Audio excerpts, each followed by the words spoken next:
Sesampainya di pameran, mereka menyaksikan sebuah pertunjukan dari Howard Stark, ayah dari Tony Stark. Namun di sini Tony belum lahir. Howard memamerkan sebuah mobil masa depan, namun mobil tersebut belum sempurna. Di sini Steve memisahkan diri dan pergi ke stasiun perekrutan tentara. Kemudian Bucky menyusulnya dan mengajak Steve untuk berdansa dengan cewek TikTok. Namun Steve menolak dan menyuruh Bucky pergi duluan. Bucky yang tahu Steve sudah 4 kali gagal menjadi tentara, mengatakan bahwa apa yang Steve inginkan tidak akan terkabul. Di saat itu juga, seorang pria tua menguping percakapan mereka. Pria tersebut terpesona dengan pendirian Steve yang tak menyerah untuk menjadi tentara. Bucky hanya bisa berharap kepada keberuntungan. Semoga seleksi kali ini Steve lolos. Setelah itu, Steve memasuki ruang seleksi. Kemudian ia didatangi pria tua yang menguping percakapan Steve. Pria tersebut adalah Dr. Abraham S. Green. Steve diinterview oleh Dr. S. Green dan menjawab semua pertanyaan dengan bijak yang akhirnya Steve diberi kesempatan untuk lolos menjadi tentara atau prajurit. Dalam instalasi militer Rusia Nazi di pegunungan Alpen, Johann Schmidt membawa Teresa ke orang kepercayaannya, yaitu Dr. Armin Zola. Di sisi lain, Steve telah terdaftar dalam pelatihan dasar di bawah pengawasan Dr. S. Green dan Kolonel Kester Philip. Semua calon perwira diberitahu bahwa mereka adalah kandidat untuk super soldier terbaru di pemerintahannya. Philip terlihat agak ragu ketika memandang fisik Steve, namun Dr. S. Green tetap yakin bahwa ia tak salah memilih. Meskipun menjadi peleton terkecil dan terlemah, Steve menunjukkan semangatnya tanpa pamrih serta kecerdikan terbesar ketika semua peleton gagal untuk meraih bendera yang berada di tiang. Steve dengan santai mencopot kunci tiang yang akhirnya tiang tersebut jatuh dan Steve dengan mudah mengambil benderanya. Hal tersebut membuat Sersan Peggy Carter mulai tertarik dengan Steve. Di latihan berikutnya, Philip terlihat masih belum yakin dengan Steve yang akhirnya melemparkan sebuah granat non-aktif ke barisan peleton. Steve langsung melompat dan mengeloni granatnya. Hal ini menunjukkan sikap bahwa dirinya bersedia berkorban untuk menyelamatkan yang lain. Malam harinya, Dr. S. Green menemui Steve dan mengajaknya berbicara. S. Green bercerita tentang bagaimana dirinya sebelum berimigrasi ke Amerika Serikat. Dulu, Erskine diperintahkan oleh Johann Schmidt untuk menciptakan serum yang memberi manusia kekuatan berjuta kali lipat. Erskine berhasil membuatnya dan menyuntikkan ke tubuh Schmidt, namun serum tersebut belum sempurna, yang mengakibatkan tubuh Schmidt dapat berubah menjadi merah. Kini, Erskine sudah menyempurnakan serum tersebut dan ia akan menggunakannya untuk Steve. Namun masih ada efek sampingnya. Steve tanpa pikir panjang menyetujuinya dan menindaklanjuti prosedur yang Erskine buat. Pagi harinya, Steve dan Peggy menaiki sebuah mobil melalui Brooklyn. Keduanya berhenti di depan toko barang antik dan mulai memasuki toko tersebut. Peggy menukar kode akses dengan wanita tua untuk membuka pintu rahasia menuju bunker. Peggy menuntun Steve ke jantung bunker, di mana Dr. S. Green sudah berada di lab penelitian bersama rekan-rekannya. Gak cuma S. Green, Howard Stark juga berada di sini yang bertugas merancang sistem laboratorium. Sebelum memulai, Howard menjelaskan prosedurnya kepada Steve. Pertama-tama, Steve akan disuntikan generator otot ke dalam kelompok otot utama. Kemudian akan dibombardir dengan sinar vita. Steve pun paham dan prosedur pun dimulai. Setelah disuntik dan kapsul tertutup, Howard menyalakan sistemnya. Lalu kapsul bersinar sangat terang dan Steve berteriak keenakan. Hal tersebut membuat Peggy dan S. Green berniat untuk menghentikannya. Sistem mencapai 100% dan akhirnya Steve berhasil. Serum buatan S. Green berhasil membuat Steve menjadi kekar dan kuat. Semua orang di dalamnya sangat gembira. Mereka mulai turun untuk memberi semangat selamat kepada staf uji coba. Seorang mata-mata Jerman yang menyamar sebagai calon pembeli serum bernama Hans Kruger meninggalkan bom berbentuk buku arisan di ruang pandang. S. Green melihat Kruger yang mencurigakan dan kala kemudian ruang pandang meledak. Kruger langsung menembaki S. Green lalu mengambil serumnya dan kabur. Steve sangat terpukul karena S. Green tak dapat diselamatkan. Peggy menghadang Kruger di tengah jalan dan akan ditabrak. Untungnya Steve datang menyelamatkan Peggy. Setelah itu, Steve langsung berlari mengejar Kruger. Tanpa sadar, Steve berlari sangat kencang. Efek dari serum S. Green.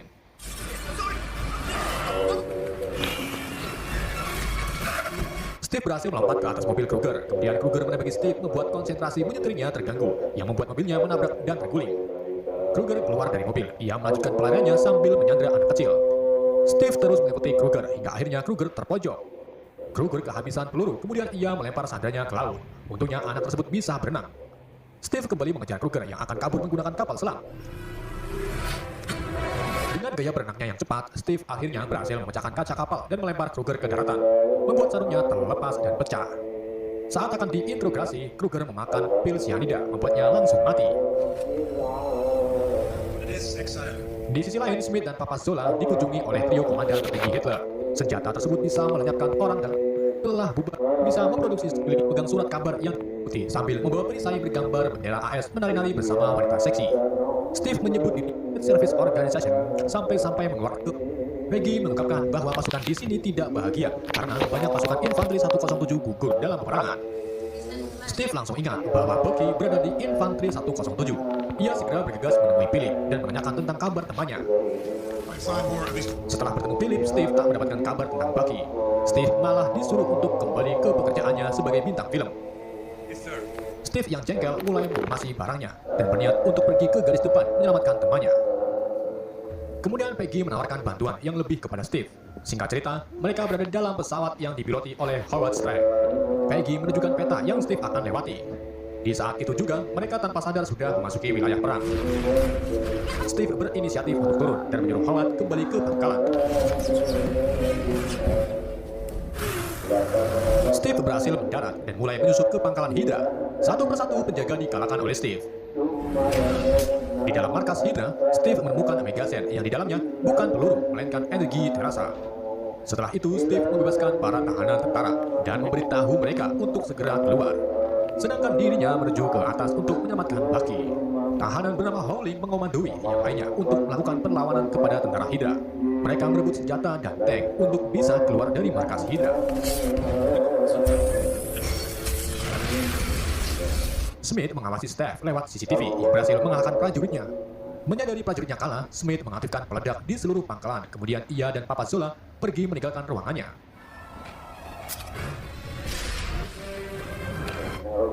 Steve akhirnya menemukan Bucky. Ia juga menemukan peta milik Smith, di mana ada kota New York sebagai target penghancuran. Steve langsung membawanya keluar dari pangkalan, namun sebagian ruangan sudah pada hancur. Kemudian Steve bertemu dengan Smith dan terjadi pertarungan.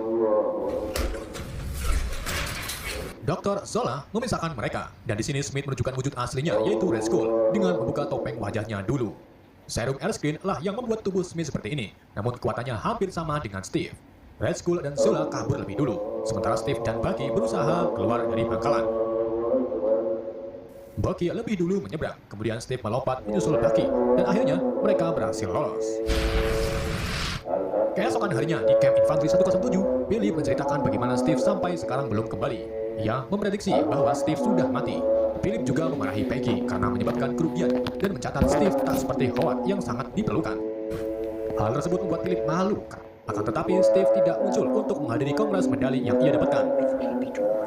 Alasan Steve tak datang karena ia berada di London untuk memberi temuannya kepada Philip, yaitu Megazine serta peta milik Red Skull.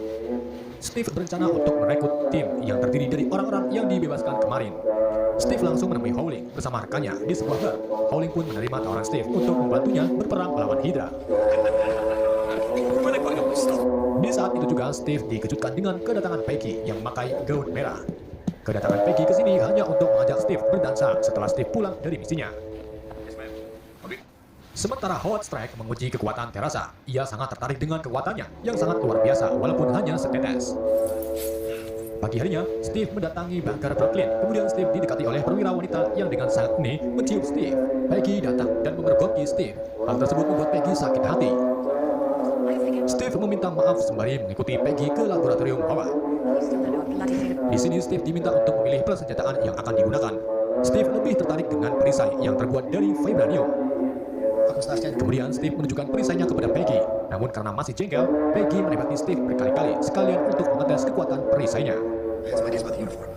Beberapa hari kemudian, Steve dengan memakai seragam Kapten Amerika berperang melintasi Eropa dan meratakan beberapa pangkalan musuh bersama Bucky, Howling, dan rekannya.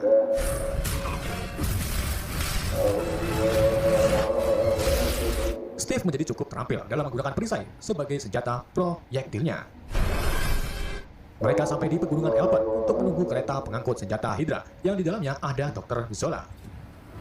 Saat kereta mulai muncul, Steve, Bucky, dan satu rekannya meluncur menuju atas gerbong.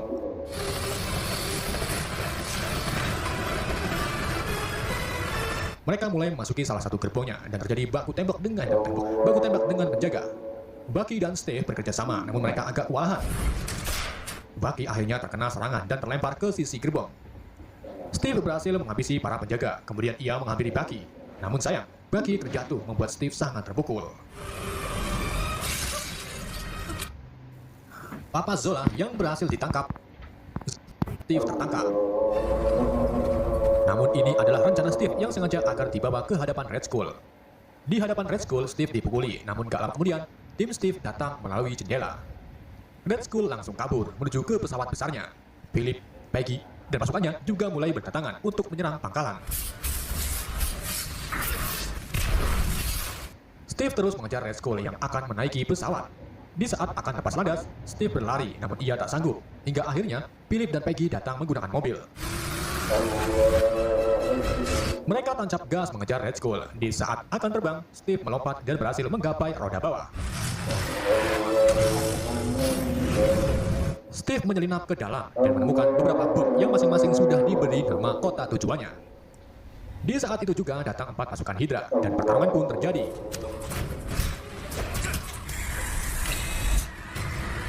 Salah satu tentara berhasil mengambil rudal dan terbang bersama Steve. Steve berhasil merebut rudalnya dan menerbangkannya ke arah pesawat. Setelah kembali ke pesawat, Steve mendatangi Red Skull dan pertarungan terjadi.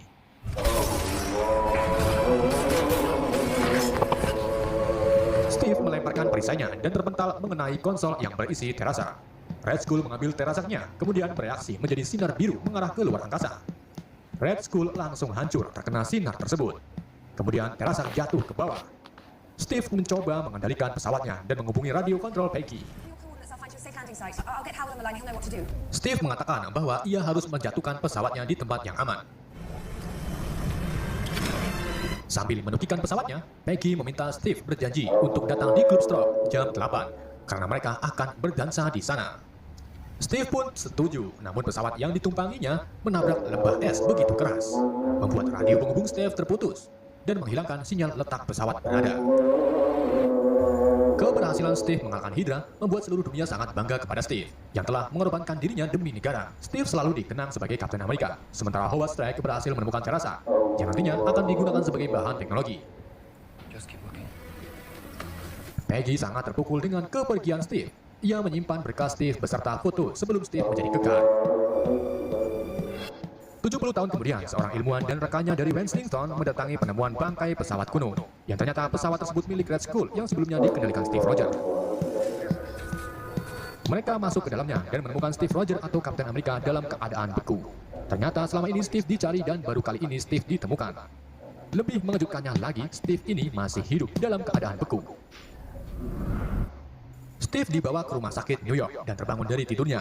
Kemudian ia didatangi seorang suster yang sepertinya mencurigakan. Steve langsung ingat bahwa ia ada janji dengan Peggy. Steve berlari keluar dari rumah sakit. Dan betapa terkejutnya Steve melihat di sekelilingnya sudah berubah. Steve dikepung, kemudian datanglah pria bernama Nick Fury. Nick Fury menjelaskan kepada Steve bahwa Steve tertidur selama 70 tahun. Setelah peristiwa The Avenger, Steve Rogers menjalani hidupnya sebagai agen dadakan SEAL. Hampir setiap hari Steve mengisi pagi oleh blok-blok. Bukan, Natasha Georges meminta Steve untuk tak menggunakan perisainya.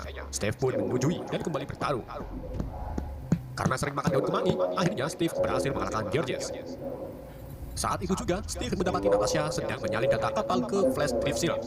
Gak lama kemudian, Georges terbangun lalu melempar granat ke arah mereka. Untungnya, Steve dengan sigap menyeret Natasha dan berlindung dari ledakan granat. Keesokan harinya, di Triskelion atau markas besar SHIELD, Steve berhadapan dengan Nick Fury. Setelah itu, Steve dibawa ke ruang bawah tanah, di mana ada 3 helicarrier bertenaga energi Tesseract yang sedang dikerjakan sebagai bagian dari Project Insight. Insight sendiri adalah sebuah operasi yang menunjukkan helicarrier ke satelit mata-mata yang digunakan untuk mencegah kemungkinan serangan teroris. Nick mengatakan bahwa setelah kejadian The Avenger, Dewan Keamanan Dunia butuh hentakan baru dalam memeriksa ancaman. Tapi Steve melihat ini sebagai bentuk pelindungan yang sangat agresif serta membahayakan banyak orang. Namun Nick tetap bersikeras melanjutkan Project Insight. Setelah itu, Steve meninggalkan Triskelion dan pergi mengunjungi Museum Smithsonian untuk melihat pameran yang didedikasikan untuk Kapten Amerika. Sahabat lama Steve yaitu Letnan Bucky Banner juga tercatat sebagai pahlawan di abad ke-21. Setelah itu, Steve melanjutkannya dengan melihat rekaman Peggy Carter, kekasih Steve dulu, yang menceritakan perjuangan Steve melawan Hydra. Melihat wajah Peggy di layar membuat Steve kangen. Maka dari itu, Steve menemui Peggy yang ternyata masih hidup, namun ia sudah sangat tua dan berbau daun seledri. Awalnya, Peggy tak mengenal pria di hadapannya. Namun saat Steve mengambilkan segelas air putih sambil memanggil Peggy, Peggy langsung menyadari bahwa di hadapannya adalah Steve. Hal tersebut membuat Peggy sangat sedih bahagia, karena Steve masih hidup. Steve mengatakan bahwa ia tak bisa meninggalkan gadis terbaiknya yang berhutang dansa.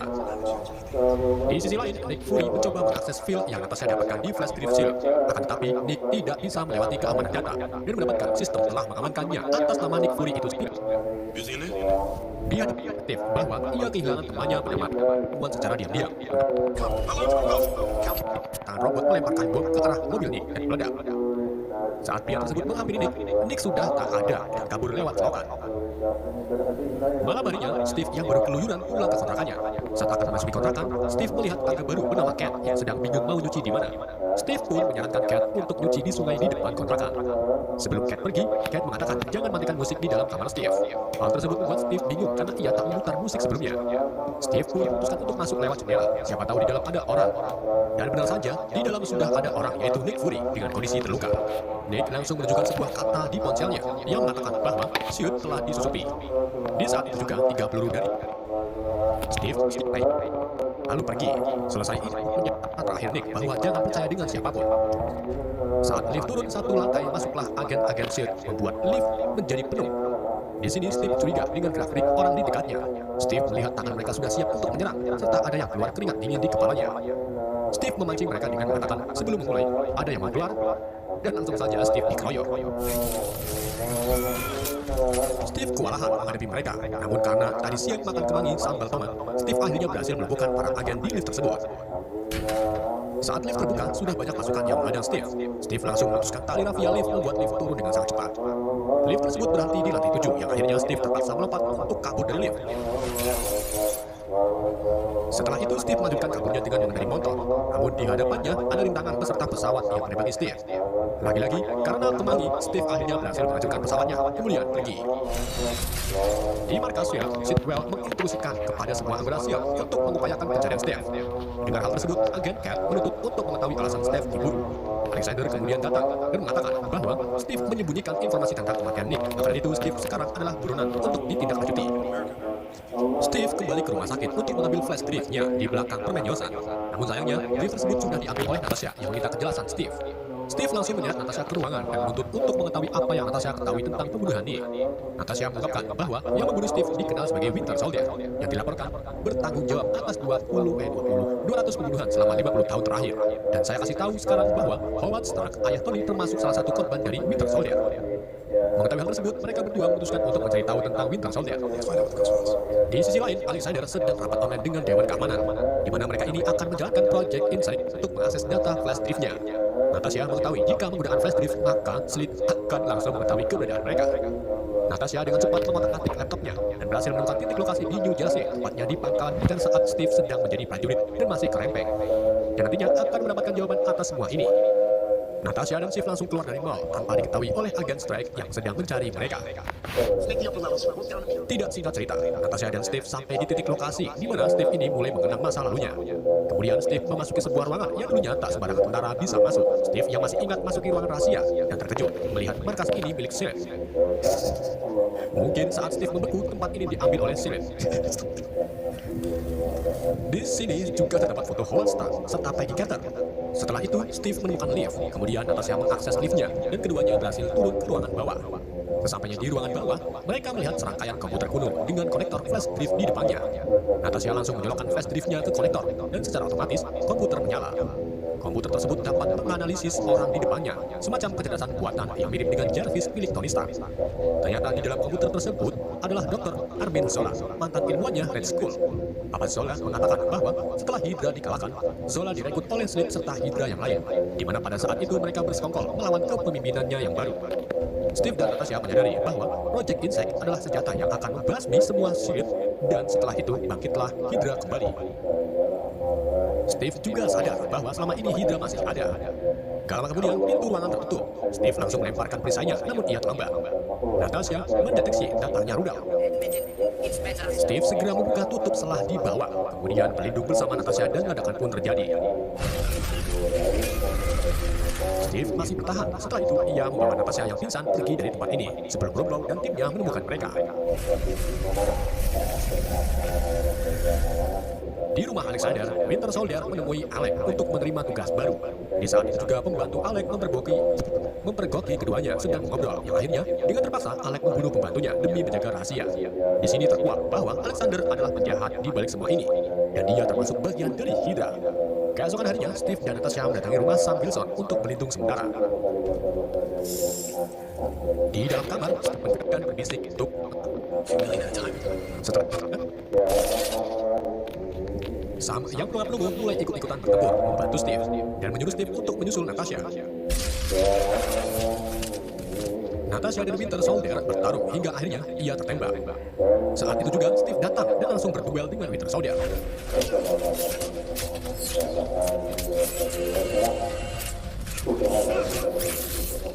Keduanya sama-sama makan kemangi dan sudah jelas sama kuatnya.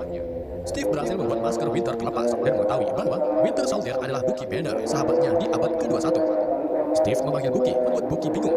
Bucky akhirnya berhasil kabur, dan dalam kemudian, Steve, Natasha, dan Sam dikepung oleh polisi serta anggota SEAL. Mereka dimasukkan ke dalam truk untuk dibawa ke tahanan. Di dalam truk, mereka dijaga oleh dua petugas, dan salah satunya adalah Maya Hill, yang dengan sigap membunuh satu penjaga. Kemudian, ia membawa ketiganya ke tempat fasilitas rahasia, di mana tempat tersebut ada Nick Fury yang masih hidup dan dirawat oleh Dr. Fate. Jadi, Dr. prajurit super oleh Papa Zola. Steve pun. Dan jika helicarrier berhasil diluncurkan, Hydra bisa membunuh semua. Rumlow berhasil meluncurkan helicarriernya. Pasukan SEAL lalu mengambil pesawat untuk menyusul Steve. Di ruang itu, SEAL mematahkan kedua sayap Falcon, membuat Sam terjatuh. Untungnya, Sam segera menarik parasutnya dan berhasil mendarat. Mencapkan shipnya, Bucky kembali sadar lalu menembaki Steve. Dengan keadaan terluka, Steve akhirnya berhasil memasang chipnya, kemudian menyuruh Hill untuk mengakses helicarrier agar ketiga helicarrier menyerang satu sama lain. Di ruang dewan, Natasha menyetungkan dirinya untuk menonaktifkan pin peledak di jasnya. Setelah itu, Nick langsung membunuh Alexander. Sementara Sam menemui Rumlow dan bertarung dengannya. Saat pertarungan tersebut, Sam dikejutkan dengan helicarrier yang akan jatuh ke tempat mereka bertarung. Sam segera berlari, kemudian melompat dan diselamatkan oleh Nick dan Natasha. Sedangkan Rumlow terlihat terlambat dan terkena runtuhan helicarrier. Di helicarrier terakhir, Steve mencoba membebaskan Bucky yang terjepit besi. Setelah terbebas, Steve meyakinkan Bucky bahwa ia adalah temannya. Namun Bucky malah memukuli Steve secara terus-menerus, hingga akhirnya Steve terkapar. Kemudian Steve mengatakan, "Aku akan terus bersamamu sampai akhir hidupku." Kata-kata tersebut adalah kata-kata Bucky pada saat Steve belum menjadi prajurit. Hal tersebut membuat Bucky mulai mengingat. Kemudian helicarrier roboh ke laut beserta Steve. Kemudian Bucky menyeret Steve ke daratan lalu pergi. Setelah kejadian tersebut, Steve terlihat berbaring di rumah sakit sambil ditemani Sam. Senator Stan ditangkap dan Rumlow terkapar tidak berdaya dengan kondisi tubuhnya penuh luka. Sementara Natasha menghadiri sebuah sidang untuk mempertanggungjawabkan hubungannya dengan SEAL. Natasha membela diri dengan mengatakan bahwa Dewan Keamanan Dunia akan selalu membutuhkan. Setelah itu, Nick bertemu Steve dan Sam di kuburan palsu Nick. Kemudian ia pergi. Datanglah Natasha yang memberikan dokumen milik Bucky Banner mengenai transformasi Bucky. Pada tahun 1991, Bucky Banner cara dibacakan sebuah mantra yang sudah tertulis di buku. Bucky pun melakukan tugasnya dengan gerbang pintu laboratorium. Avenger bakal menangkapnya. Mengenai itu, Rumlow mengatakan bahwa puluhan orang yang sedang bekerja meninggal. Meninggal dalam kecelakaan. Ya, peristiwa Avenger of Rock. Tony pun diam sambil merenung. Di Tony Company atau markas Avenger, Menteri Luar Negeri bernama Thaddeus Ross mengumpulkan para Avenger untuk diberi arahan. Ross menyebut para Avenger berbahaya karena mengabaikan perbatasan perdaulatan dan nampak tidak peduli dengan kerusakan yang mereka ingin membuat. 19 Desember terpengaruh dengan omongan Miriam. Avenger harus melapor lebih dulu kepada pemerintah dan itu memakan waktu yang lama dan dapat mengakibatkan penjahat bersukaria. Gak lama kemudian Steve mendapat WA dari seseorang bahwa Peggy Carter yang sudah tua telah meninggal dalam perawatannya. Pagi harinya, Steve mengikuti pemakaman Peggy Carter di London. Muka sedihnya terlihat sangat jelas saat Steve memikul peti mati. Pada saat itu juga, ponakan Peggy yang ternyata agen Sharon Carter menyampaikan pidato. Pidato tersebut berisi tentang jangan pernah mundur dari apa yang kamu yakini itu benar. Hal ini sengaja Sharon katakan yang mengarah ke Steve agar Steve lebih memilih menolak Sokovia Accord. Di gedung Perserikatan Bangsa-Bangsa, Accord akan dibicarakan. Natasha bertemu dengan T'Challa, putra Raja T'Chaka dari Wakanda. T'Chaka yang termasuk anggota PBB menanyakan tentang ketidakhadiran Steve kepada Natasha. Natasha menjawabnya bahwa Steve sedang mencari pedagang seblak terenak. Setelah itu, T'Chaka memimpin pidato masalah Sokovia Accord. Namun pada saat berpidato, T'Challa atau Black Panther mengetahui bahwa ada bom di bawah gedung. Dan benar saja, ledakan dahsyat pun terjadi. Ledakan tersebut mengakibatkan kerusakan yang sangat parah, serta banyaknya korban meninggal, termasuk T'Chaka, ayah dari T'Challa. Steve, Sam, dan Sharon melihat berita pengeboman lewat berita televisi, dan berita tersebut menunjukkan pelaku pengeboman yang diduga adalah Winter Soldier lewat rekaman CCTV. Cari temannya lebih dulu. Steve saat melihat foto dirinya berada di museum. Black Panther yang memakai kostum milik ayahnya. Saat mereka bertarung, Steve dan Sam membantu Bucky untuk kabur. Tentunya T'Challa tak tinggal diam. Ia mengejar Bucky sampai ke jalanan.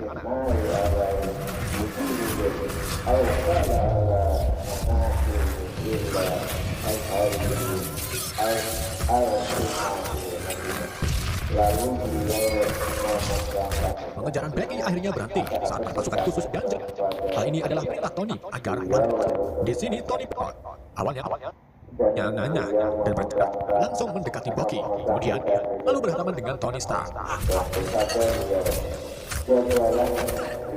Natasha, dan Black Panther. Bucky akhirnya berhasil. Ia dan Bucky pun juga ikut terjatuh dan berakhir di tambak lele. Winter Soldier yang lain hasil dari 5 sanduk yang diambil Bucky. Mereka sangat kuat, bahkan melebihi Bucky. Meskipun Falcon menyuruh Steve untuk memberitahu Tony, Steve tetap menolak karena Steve tahu bahwa Tony tak akan percaya tentang Bucky yang sebenarnya. Ia juga berencana untuk mengumpulkan bantuan.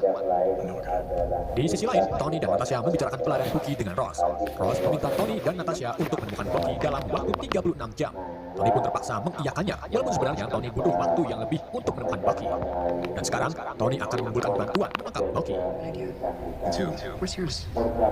Singkat cerita, Tony menemui seseorang remaja yang tinggal dengan bibinya. Remaja tersebut bernama Peter Parker. Di dalam kamar, Tony membongkar identitas Peter yang ternyata manusia gerungan atau Spider-Man.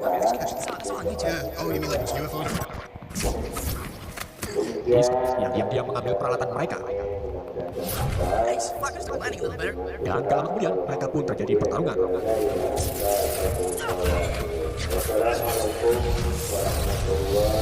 Sam dan Bucky berlari menghindari pertarungan, namun mereka dihadang oleh Peter yang mengajak mereka bertarung.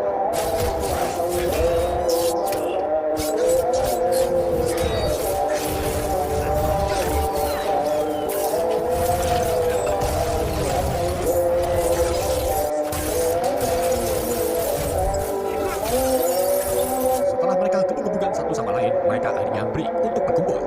Sebagian berada di pihak Steve dan sebagiannya lagi berada di pihak Tony, termasuk Vision. Karena Steve mempunyai watak selalu benar dan tak menyerah, ia memutuskan untuk menyerang kelompok Tony. Yang pada akhirnya, pertempuran antara teman pun terjadi.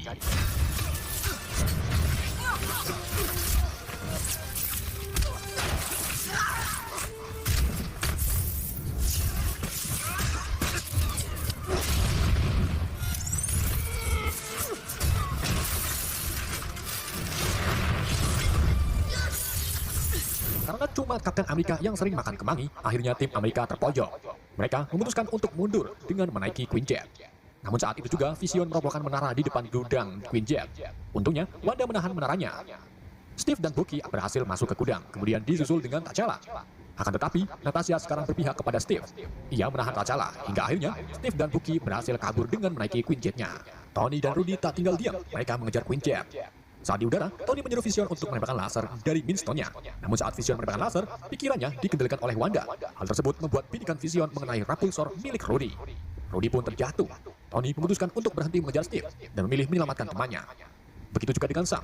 Namun sayangnya mereka terlambat dan akhirnya Rudy melesek ke tanah. Rudy terlihat sekarat. Tony sebagai temannya sangat tak terima dan ia sangat marah kepada tim Steve. Setelah kejadian tersebut, Tony berdebat dengan Natasha atas kecelakaan Rudy. Natasha dari Friday sistem PB dan memutuskan untuk mencari Steve. Namun sebelum menemukan Steve, ia mendatangi penjara Snarf untuk meminta lokasi Steve dari Sam. Setelah masuk ke penjara, Tony mulai merasa bersalah. Salah mengintai di antara bayangan mereka. Mereka bertiga akhirnya menemukan 5 Winter Soldier, namun kelimanya berusaha. Tony yang selama ini mengira orang tuanya mati kecelakaan langsung marah dan sangat marah. Ia menyerang Steve kemudian mencoba membunuh Bucky. Pada akhirnya, Tony bertarung dengan Steve dan Bucky.